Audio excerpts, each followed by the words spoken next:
नमस्कार, मैं हूं आपके साथ दीपक झा और आप देख रहे हैं भारत रीत। हमारे साथ जो शख्स हैं वो किसी पहचान के वैसे मोहताज नहीं है, लेकिन फिर भी मैं उनका सामना आपसे करवाना चाहता हूं। ये हैं डॉक्टर जी सक्सेना जी और ये हैं पूर्व आईएएस अधिकारी।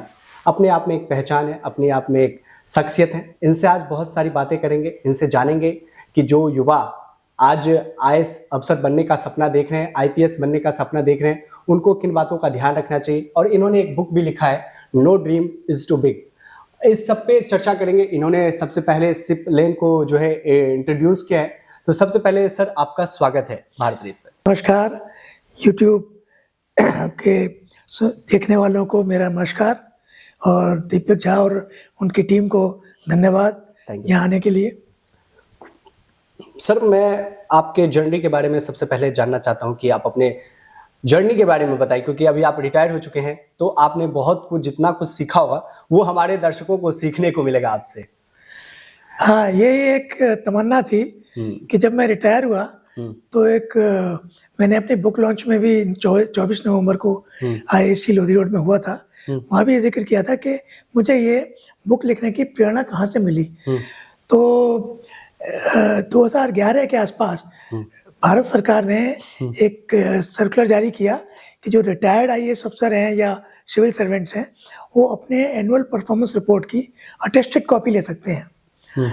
तो मैंने अप्लाई किया और मुझे बड़ा अच्छा वो रहा प्लेजेंट सरप्राइज कि लगभग लास्ट के 10-15 सालों में मेरी जो एपीआर परफॉर्मेंस रिपोर्ट जिन्होंने लिखी, जो मेरे रिपोर्टिंग अफसर थे, जो मेरे रिव्यूइंग अफसर थे और इवन एक्सेप्टिंग अथॉरिटीज, उन्होंने आउटस्टैंडिंग दिया, यानी कि 8, 9 या 10 के दिया मुझे 10 के स्केल पर। और हर एप्टीट्यूड और एट्रीब्यूट के बारे में कुछ खास बातें लिखी कि he is a wonderful team work, he can motivate subordinate, he can stand up political pressure, he can handle crisis, ये एवरीथिंग। क्योंकि ऐसा है कि जैसे ये यूपीएससी के अगर एस्पिरेंट्स इस प्रोग्राम को देख रहे हैं तो उनको भी बताना चाहूँगा कि आईएएस में का जो सिविल सर्वेंट्स का जो असेसमेंट आज की डेट में होता है वो कुछ मुद्दे हैं उनके बेस पर होता है।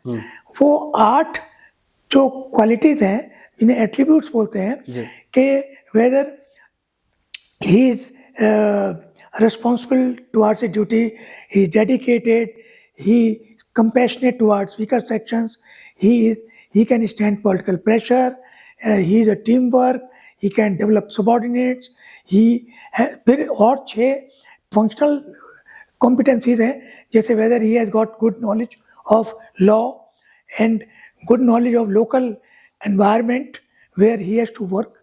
तो इस तरह से क्वालिटीज़ हैं कि क्या क्या, और उस पर 10 के स्केल पर उस पर असेस करते हैं हर एक सिविल सर्वेंट को। अभी मैं आपको 40 साल पहले पीछे ले जाना चाहता हूं। और जैसे आमतौर पर हर बच्चे का सपना होता है कि वो एक बड़ा अधिकारी बने, बड़ा ऑफिसर बने। क्या आपने भी ये सपना देखा था या किसी से देखकर आपने सीखा, या लगा कि घर में ऐसा माहौल था कि घर का माहौल भी एक मायने रखता है कि आपका कैसा है, उसके हिसाब से आप उस एनवायरनमेंट में ढलते हैं? ये मैंने अपनी बुक में भी लिखा है कि सच मानिए मैंने एमएससी तक मुरादाबाद में हिंदू कॉलेज किया था, एमएससी फिजिक्स। तब तक मैंने नहीं सोचा था कि सिविल सर्विस में जाऊंगा। ये सोचा कहीं लेक्चरर बन जाएंगे, कुछ और जॉब मिल जाएगा, क्योंकि कोई बैकग्राउंड में घर में कोई खानदान में ऐसा है कोई आईएएस पीसीएस भी नहीं रहे थे। तो लेकिन जब एमएससी के बाद एमटेक के लिए आईआईटी दिल्ली में आया तो वहाँ का माहौल बिल्कुल डिफरेंट था। बहुत अच्छी नॉलेज ग्रहण करने का वो था। फिर वहाँ उन दिनों, अब तो बहुत खुले रूप से आईएएस वगैरह की तैयारी करते हैं, तब माहौल नहीं था, खास तौर से हमारे फिजिक्स में। तो हमें छुप के थोड़ा आईएएस की तैयारी करनी पड़ी थी।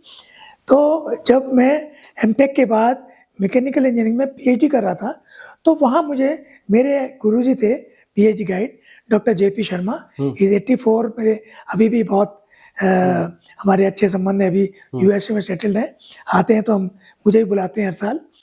तो उन्होंने मुझे इनकरेज किया कि तुम तैयारी करो और जब तुम्हारा एग्ज़ाम ख़त्म हो जाए तो आके फिर ज्वाइन करो, 3 महीने के लिए मैं क्या? तुम्हें छुट्टी देता हूँ। तो मैंने वो शुरू की तैयारी। तो आप अंदाज़ा लगाइए कि आज की डेट में लोग बचपन से जनरल नॉलेज पढ़ते हैं, करंट अफेयर्स के लिए सब कुछ करते हैं, सारी नॉलेज एक्वायर करते हैं।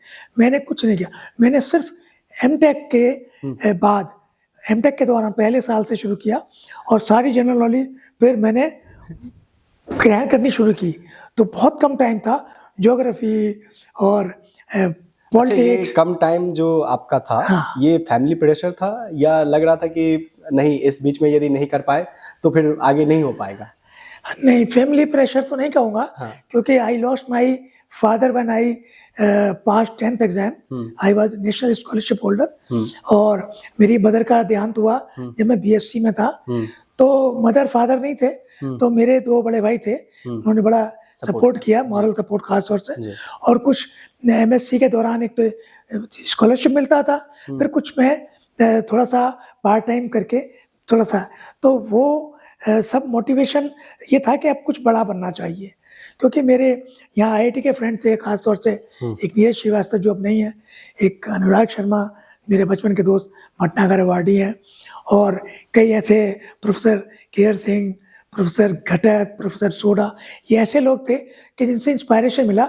लेकिन जो आईएएस की तैयारी वो चोरी छुपके करते थे। अच्छा। जेएनयू में जाके लाइब्रेरी में बैठते थे। हाँ। वहाँ जो इंडियन पब्लिक एडमिनिस्ट्रेशन की सब कुछ वहाँ सीखते थे, वहाँ पढ़ते थे। अच्छा, जिसको करना होता है, ये आप कहना चाहते हैं कि जिसको करना होता है वो कर लेता है, दिखाता नहीं है। कर लेता है। और बहुत बहुत मेहनत करनी पड़ी। कब दिवाली आई, कब होली, कब दशहरा, तो मैं छुट्टी पर घर नहीं जाता था, हॉस्टल में रह के। मेरे एक फ्रेंड जो जिनका जिक्र किया, नीरज श्रीवास्तव, और एक हमारा बड़ा लीड ग्रुप था, अनुराग शर्मा, दिवाकर निगम, वीरेश दत्ता, इन लोग। तो बड़ा अच्छा माहौल था, बड़ी जनरल नॉलेज होती थी और बड़ा डिस्कशन होते थे दुनिया भर के, उससे फिर नॉलेज एक्वायर की। और जेएनयू और आईआईटी का एटमॉस्फेयर तो लाजवाब था, तो बड़ा अच्छा माहौल बना। तो तैयारी आपकी लाइफ बहुत स्ट्रगल भरा है। अभी आपने बताया कि कैसे मदर फादर जाने के बाद भी आपने मतलब कोशिश नहीं छोड़ा और स्ट्रगल करते रहे। लेकिन क्या है कि एक फिल्म आई इस बीच में, 12th फेल, यदि आपने देखा होगा, उसमें क्या है कि एक सीन है जहाँ पर ऐसा कहा जाता है कि वो कहते हैं कि पार्ट टाइम जॉब वॉब अभी मत करो, सीधे तुम फोकस करो। तो क्या पार्ट टाइम जॉब करके कोई कर सकता है क्रैक यूपीएससी आज के समय में, जो आज का माहौल है, जहाँ हम फ़ोन पे भी बिजी हैं, बहुत से तरह की हमारे दिमाग में बातें चलती रहती हैं, तो उस वे में आप? नहीं, ये पार्ट टाइम जॉब मैंने बताया ना कि बीएससी एमएससी में किया, एमटेक में और पीएचडी में मेरे को स्कॉलरशिप मिलता था, जूनियर रिसर्च फेलोशिप और सीनियर रिसर्च फेलोशिप। और आज के माहौल में क्या तब भी आप पार्ट टाइम करके या नौकरी करते हुए आईएएस की तैयारी नहीं कर सकते। हाँ, मैं भी, मेरा यूट्यूब चैनल भी है, आईएएस ज्ञान बाय डॉक्टर जीजीएस, उसमें करीब 53 यूट्यूब पे मैंने अपलोड किए हैं।